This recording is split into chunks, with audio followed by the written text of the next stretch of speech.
স্বৰ্গ থাকে। তো কোনো ধৰণৰ তীৰ্থ ভ্ৰমণ কৰিব দৰকাৰ নাই। যদি মা দেউতাক অত্যাচাৰ কৰি পেলাই যদি এটা মন্দিৰত ভ্ৰমণ কৰিব যাওঁ, মন্দিৰ দৰ্শন কৰিব যাওঁ, ভগৱানে কেতিয়াও সন্তুষ্ট নহয়। প্ৰথমতে নিজৰ মা দেউতাক সন্তুষ্ট কৰি লোৱা, তাৰপিছতে তুমি মন্দিৰ বা মছজিদ যোৱা। বেকেল কি খবৰ আপোনালোকৰ? আশা কৰোঁ আপোনালোকৰ সকলোৰে খবৰ ভাল। তো বন্ধু বান্ধৱীসকল, আজি মই কোনো ধৰণৰ ব্লগ বা কণ্টেণ্ট ভিডিঅ' লৈ অহা নাই। জাষ্ট মই দুটামান কথা ক'বৰ বাবে আহিছোঁ। লগত যিখিনি সময় কটাওঁ সেইখিনি মই যিহেতুকে গুৱাহাটীত থাকোঁ, গুৱাহাটীত থাকিলে মা মোৰ ৰুমত আহিলেও যিখিনি সময় থাকোঁ বা মই ঘৰত গ'লেও মাক যিখিনি সময় লগ পাওঁ সেইখিনি বস্তু মই ভিডিঅ'ত কেপচাৰ কৰি থৈ দিওঁ, যিহেতুকে পিছত হ'লেও চাই থাকিব পাৰোঁ। চ' তেনেকৈ মই ইনষ্টাগ্ৰামত ভিডিঅ'বিলাক বনাওঁ, ইনষ্টাগ্ৰামত তেনেকৈ দিওঁ আপলোড।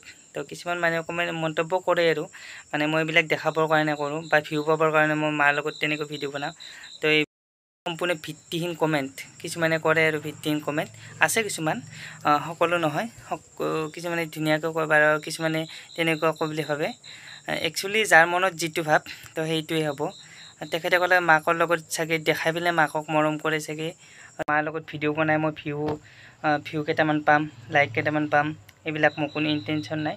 মই জাষ্ট এনে ভিডিঅ'বিলাক বনাওঁ আৰু এৰি দিওঁ, ফেচবুকত হওক ইউটিউবতো দিওঁ, কেতিয়াবা এনেকৈ দি থাকোঁ। আৰু তাতে কিছুমানে নাটক বুলি কয়, এইবিলাক ক'লে ভাল নালাগে। তো এদিনা আমি গুৱাহাটীত তো তেনেকুৱা এটা ঘটনা হৈ গৈছে। তো অলপতে বৃদ্ধা মাকগৰাকীক এই ল'ৰাটোৱে চোতালখনত দৌৰাই কোবাইছে। তো এনেকুৱা কেনেকুৱা কৰিব পাৰে? নিজৰ জন্মদাত্ৰী মাক এগৰাকীক এনেকৈ অত্যাচাৰ কেনেকৈ কৰিব পাৰে? সেইবিলাকতো ভাবা দূৰৰ কথা। মই সেইদিনা ভিডিঅ'টো মাৰ লগতে চাইছিলোঁ, মাৰ লগত ভিডিঅ'টো চাই একদম চকু পানী ওলাই গৈছে। আৰু মই ভাবিব নোৱাৰোঁ কেনেকৈ মাৰছি মাকগৰাকীক, কাৰণ মাকগৰাকী যি চিঞৰি আছে নামাৰিবি নামাৰিবি, মই কষ্ট পাইছোঁ। তো কাৰণ মাকগৰাকীয়ে কিমান কষ্ট কৰে ন, ল'ৰা হওক ছোৱালী হওক, জন্ম হোৱাৰ পৰাই সেই একদম ডাঙৰ দীঘল কৰালৈকে কিমান কষ্ট ত্যাগ কৰিব লগা হয়। ৰাতি নুশুই পেলাই সিহঁতক ৰখি থাকি, যদি ল'ৰা ছোৱালীৰ কিবা এটা সৰু বেমাৰ হয় তেতিয়াহ'লে মাক দেউতাকে কিন্তু ওৰে ৰাতি ওজাগৰি থাকি ল'ৰা ছোৱালীক ৰখি থাকে। কিন্তু ল'ৰা ছোৱালী ডাঙৰ হৈ কিনে কি কৰে, মাকৰ যদি অলপমান কিবা বেমাৰ হৈছে বা যদি মাকে কৰিব নোৱাৰা হৈছে, সেই মাকগৰাকীক অত্যাচাৰ আৰম্ভ কৰি দিয়ে। সেই বৃদ্ধাগৰাকীৰ লগতে তেনেকুৱা হৈছে বাৰু। তেখেতে কাম বন কৰিব নোৱাৰে, তো গা ধুৱাই দিব লাগে, গা ধুৱাব আহি ল'ৰাটোৱে বোলে গৰম পানী মাকক মুখত ঢালি দিয়ে। তো তেনেকুৱা হ'লে কেনেকুৱা লাগে ন? নিজৰ জন্ম দিয়া সন্তানটোৱে মাকক তেনেকুৱা কৰিলে মাকগৰাকী অলপ কষ্ট। ছোৱালী এনেকুৱা কেনেকুৱা হয় নাজানো, কাৰ ভুল, মাক দেউতাকৰে ভুল নে কিহৰ ভুল নে সংগ দোষে, সেইটো নাজানো। সংগ দোষ নহয় একচুৱেলি, কোনো সংগই মানুহক বেয়া কৰিব নোৱাৰে। নিজৰ মনটো যদি ঠিকে থাকে কোনো আনে ল'ৰাটোক বা ছোৱালীজনীক বেয়া কৰিব নোৱাৰে। তো নিজৰ মনত যদি মাক বা দেউতাকৰ প্ৰতি ভক্তিভাৱ সন্মান থাকে, তেতিয়াহ'লে সেই ল'ৰা ছোৱালী কেতিয়াও মাক দেউতাকক অত্যাচাৰ কৰিব নোৱাৰে। কাৰো বেলেগৰ কথা শুনি নিজৰ জন্মদাত্ৰী মাক দেউতাকক অত্যাচাৰ কৰিব নোৱাৰে। আৰু যি ল'ৰা বা ছোৱালীয়ে নিজৰ মাকক ভাল পাব পাৰে, তো সেই ল'ৰা বা ছোৱালীয়ে বেলেগকো ভাল পাব পাৰে। তো নিজৰ মাকক যদি বেয়া পাব পাৰে, সেই বেলেগকো ভাল পাব নোৱাৰে সেই মানুহগৰাকী। তো তেনেকুৱা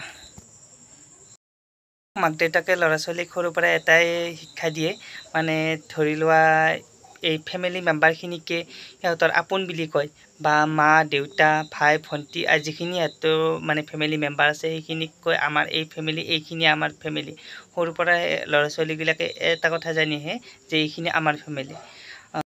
ল'ৰা ছোৱালীটো ভাবে আৰু সি ডাঙৰ হৈ যেতিয়া ল'ৰাটো বা বিয়া কৰে বা ছোৱালীজনী বিয়া হৈ যায়, তো সেইখিনি মানুহকে সি আপোন বুলি ভাবে, নিজৰ ফেমিলিটোক মানে নিজৰ পত্নীক, নিজৰ ল'ৰা ছোৱালী, তো সেইখিনিকে আপোন বুলি ভাবে। সেই তেতিয়া মাক দেউতাককো সি পৰ বুলি ভাবে। তাৰ মনটো তেনেকুৱা হৈ যায় সৰুৰ পৰা। তাৰমানে যিখিনি সৰুৰ পৰা শিকায় এইখিনি আমাৰ আপোন, তো সি ডাঙৰ হৈও ভাবে মোৰ এইখিনিহে আপোন, বা মোৰ পত্নীটোহে আপোন, বা মোৰ ল'ৰা ছোৱালীকেইটাহে আপোন। তো মাক দেউতাকক লাহে লাহে পৰ বুলি ভাবিব বাধ্য হয়। তো এইখিনি কথা কিমান দূৰ সত্য মই নাজানো বাৰু, মোৰ মনৰ পৰা কৈছোঁ এইখিনি। তো কিছুমানক তেনেকুৱাকৈ মায়ে মোক সৰুৰ পৰাই এটা কথা শিকাইছিল, বা এইখিনি আপোন, তোমাৰ এইখিনি তোমাৰ মা দেউতা বা এইকেইটা আমাৰ তোমাৰ আপোন, তেনেকুৱা কোনো ধৰণৰ কথা শিকা নাছিল। মোক আইতা হওক, গোটেই ফেমিলি মেম্বাৰ হওক বা গাঁৱৰ হওক, সকলোৰ লগতো মোক মিলা প্ৰীতি কৰিবৰ কাৰণে মায়ে সৰুৰ পৰাই এটা শিক্ষা দিছিল। সকলোখিনিৰ লগতে মিলা প্ৰীতি কৰি থকাটোৱে দিছিল। তো তেনেকৈ চলি আহিছোঁ। আৰু মাক মই কিন্তু সঁচা কথা ক'লে মাক মই বহুত ভাল পাওঁ। কিছুমানে নাটক বুলি কয়, কিন্তু মাৰ লগত মই কেতিয়া নাটক কৰি পোৱা নাই। ভিডিঅ' এটা বনালে নাটক নহয়তো এইটো, বা ভিউৰ কাৰণে মই ভিডিঅ' নবনাওঁ। মই দেখাওঁ তাতে সেইখিনি মোৰ সঁচা মৰম। কাৰণ মাত বাহিৰে মই এই পৃথিৱীত কোনো নাইও এতিয়া। দেউতাও নাই। সৰুৰ পৰা মায়ে মোক বহুত কষ্ট কৰি ডাঙৰ দীঘল কৰিছে এতিয়ালৈকে, পঢ়াই শুনাই এইখিনি। আৰু এতিয়া মই মাৰ কাৰণে আহিছোঁ, পঢ়িও আছোঁ, তো কামো কৰি আছোঁ। তো মাৰ কাৰণে আহিছোঁ মই। মাক অকলে কিমান কষ্ট কৰি দিব পাৰে, অকলে ইমান কষ্ট দিব নোৱাৰি ন। তো সেইকাৰণে নিজৰ পঢ়া খৰচ নিজে উলিয়াইছোঁ, নিজে ঘৰখন চলাব চেষ্টা কৰিছোঁ অলপ। তথাপিতো মাৰ ঋণ কেতিয়াও মই খুজিব নোৱাৰোঁ। মায়ে মোৰ কাৰণে যিখিনি কষ্ট কৰিলে মই সেইখিনি কষ্ট মাক কেতিয়াও খুজিব নোৱাৰোঁ। তথাপিতো যিমান পাৰোঁ চেষ্টা কৰিম মাক সুখ দিবৰ কাৰণে।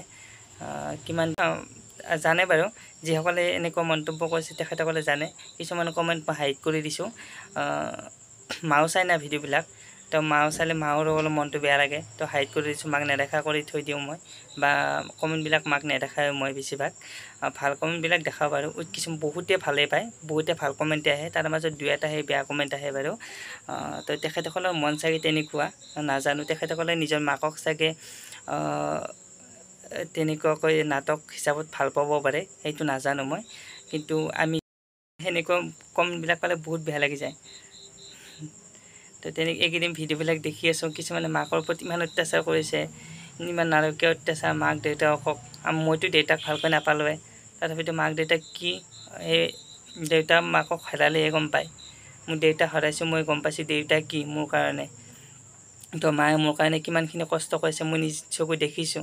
যদি মই তাৰ ওপৰত মাক যদি মই অত্যাচাৰ কৰোঁ, টানকৈ কওঁ, তেতিয়াহ'লে মাৰ কেনেকুৱা লাগিব। মায়েতো মোক কোনদিনা টানকৈ কৈ পোৱা নাই ন।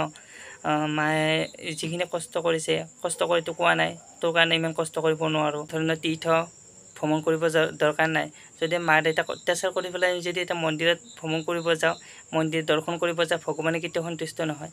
প্ৰথমতে নিজৰ মা দেউতাক সন্তুষ্ট কৰি লোৱা, তাৰপিছতে তুমি মন্দিৰ বা মছজিদ যোৱা। লাগে ভাবিব এইবিলাক মাও কষ্ট হ'ব সেইবিলাক দেখা পালে। মায়ে মোক বহুত মৰম কৰে, আৰু ময়ো মাক বহুত মৰম কৰোঁ। তো আপোনালোকে যদি বিশ্বাস নাই, কেতিয়াবা মোৰ ঘৰত যায় বা ওচৰ চুবুৰীয়াক সুধি আহিব, সুধি আহি পেলাই মন্তব্য কৰিব। এটা মানুহৰ বিষয়ে বা নজনাকৈ মন্তব্য কিছুমান নকৰিব, ভাল নালাগে। তো যিসকলে মন্তব্য কৰিছে তাৰে দুই এটা মোক জানেই বাৰু, জানি শুনি মন্তব্য কৰিছে। তেনেকুৱা আৰু ভিডিঅ'টো এনেকৈ বনালোঁ, কোনে গাত পাতি নল'ব ভিডিঅ'টো। তো কোনে যাতে বেয়া নাপায়। তো তেনেকুৱা আৰু ভালে কুশলে থাকক, সকলোৱে হাঁহি থাকক, সকলোৱে নিজৰ মাক দেউতাকৰ লগত শান্তিত সুখত থাকক, সকলোৱে ল'ৰা ছোৱালীয়ে মাক দেউতাকক মৰম আদৰ কৰক, তাৰে কামনা কৰিলোঁ।